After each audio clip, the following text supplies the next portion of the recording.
Ever wondered how insulin resistance affects your cardiovascular system? Well, you're in the right place. Welcome to our Victory Education Lounge. I'm your host, Maurice, and today we're going to unravel this complex health issue in part 73 of our ongoing series. Before we begin, please take a moment to like this video, subscribe to our channel, and leave a comment sharing your thoughts or experiences. Your engagement helps us reach more people with this valuable information. Insulin resistance and cardiovascular health are two deeply interconnected aspects of our overall well-being. Today we'll explore how insulin resistance impacts our heart and blood vessels, and what this means for our long-term health. Insulin resistance is when your body's cells don't respond effectively to insulin, a hormone that plays a key role in regulating blood sugar levels. This can lead to elevated blood sugar and various metabolic problems. On the other hand, cardiovascular health refers to the health of your heart and blood vessels. A healthy cardiovascular system is essential for overall well-being. Now you might ask, what's the connection between these two? Well, they're more intertwined than you might think. Insulin resistance can have a profound impact on your cardiovascular health, leading to a host of issues that can affect your heart and blood vessels. So without further ado, let's dive into the 10 ways insulin resistance can impact your heart and blood vessels.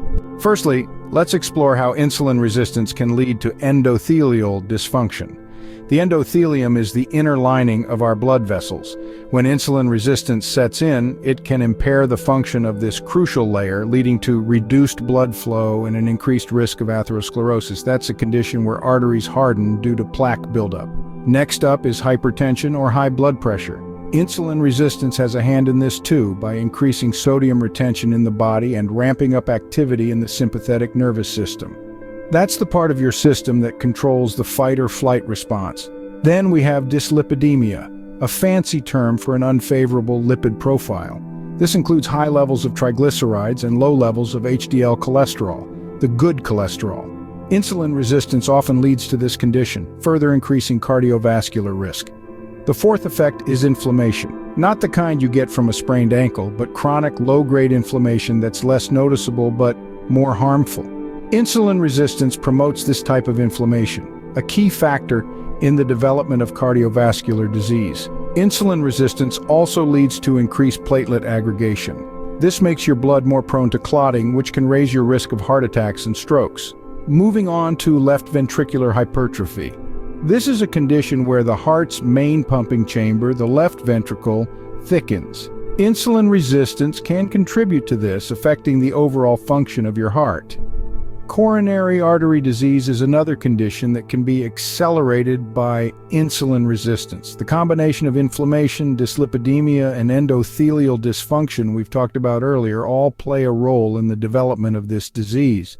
The eighth effect is impaired fibrinolysis. This is the body's process of breaking down blood clots. When insulin resistance disrupts this process, it further increases cardiovascular risk.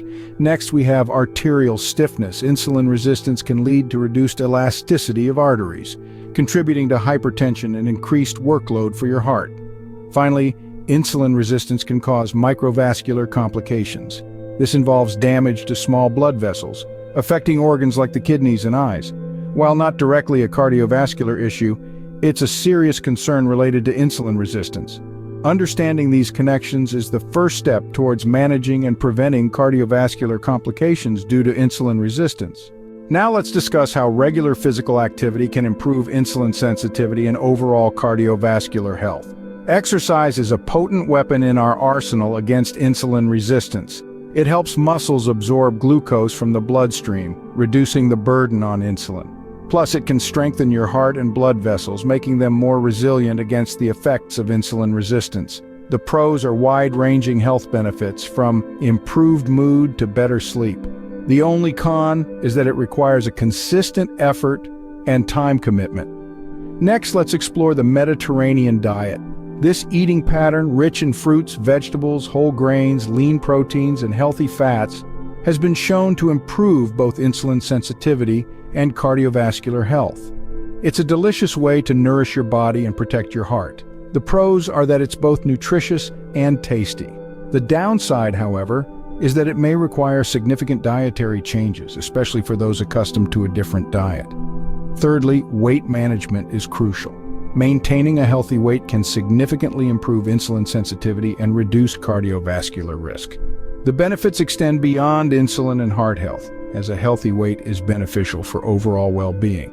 The downside is that it can be challenging, especially in a society where unhealthy food options are often more accessible and convenient than healthier alternatives. We also cannot overlook the importance of stress reduction. Chronic stress contributes to both insulin resistance and cardiovascular issues. Activities like yoga, meditation, deep breathing, and even simply spending time in nature can help manage stress levels. The upside is improved overall well-being, but the challenge lies in implementing these strategies in high-stress environments or during busy periods. Lastly, let's talk about sleep. Poor sleep can exacerbate insulin resistance and negatively impact cardiovascular health. Ensuring you get adequate and quality sleep is an essential part of managing insulin resistance and maintaining a healthy heart. The positive side is that good sleep can boost your mood, productivity, and overall health. The downside is that many people struggle with sleep issues, which may need to be addressed separately. So, to recap, regular physical activity, a Mediterranean diet, weight management, stress reduction, and adequate sleep are all effective strategies to manage insulin resistance and improve cardiovascular health. Each approach has its own benefits and challenges, but the key is to find what works best for you and your lifestyle. Remember, consistency is key. Small, consistent changes can lead to significant improvements over time. Implementing these strategies can help manage insulin resistance and improve cardiovascular health. It's not just about adding years to your life, but also about adding life to your years. Stay tuned for our next video where we'll explore this topic further. Thank you for joining us today in the Victory Education Lounge. Until next time, stay healthy and keep learning. Insulin resistance and cardiovascular health are deeply interconnected. Our journey today has illuminated the profound impact insulin resistance can have on our cardiovascular system, from endothelial dysfunction and hypertension to inflammation and dyslipidemia. The ripple effects are far-reaching, disrupting the harmony within our bodies and potentially leading to severe health complications. But it's not all doom and gloom. By embracing regular physical activity, adhering to a Mediterranean diet, managing our weight, reducing stress, and prioritizing sleep, we can combat insulin resistance and bolster our cardiovascular health. Each step we take is a stride towards a healthier, more vibrant life. Remember, your health is in your hands. Make the right choices today to ensure a healthier tomorrow. As we wrap up, I want to emphasize the importance of addressing insulin resistance for cardiovascular health. By taking steps to improve insulin sensitivity, we can significantly reduce our risk of heart disease and other cardiovascular complications. Before we conclude, I must provide a brief disclaimer. The information in this video is for educational and entertainment purposes only. Any health-related decisions should be discussed with a licensed physician. Your individual situation may require specific medical attention, and it's crucial to seek professional advice for personalized care. Thank you for joining me in the Victory Education Lounge. If you found this information helpful, please remember to like, subscribe, and share your thoughts in the comments. Your experiences and questions can help others on their health journey. Until next time, this is Maurice, wishing you health, vitality, and a strong, resilient cardiovascular system.